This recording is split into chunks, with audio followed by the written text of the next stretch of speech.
Hello, আসসালামু আলাইকুম। যে আজকে আবার যেগুলো রান্না করলাম, এটা হচ্ছে পেঁপে দিয়ে তেলাপোয়া মাছ।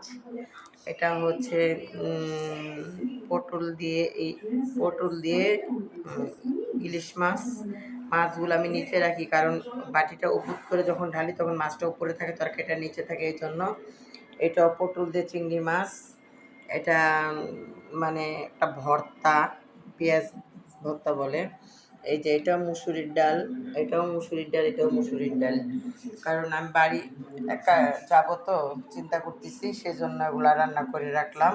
আর এটা হচ্ছে গরুর গরুর মাংসটারে ছোট ছোট কিমার মতো করে যে বেগুন দিয়ে ভাজা।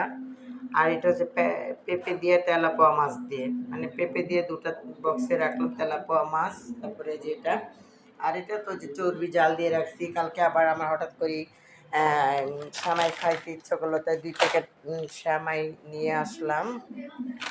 অনেক এখন পর্যন্ত রান্না করে নিয়ে আনছি, এই পর্যন্তই। রান্না করব।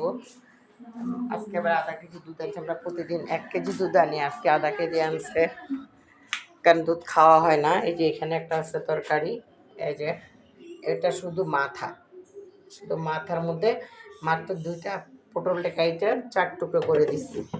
আর এই যে ভাত। এই হলো আমার আজকের রেসিপি। সবাই ভালো থাকবেন, আল্লাহ হাফেজ।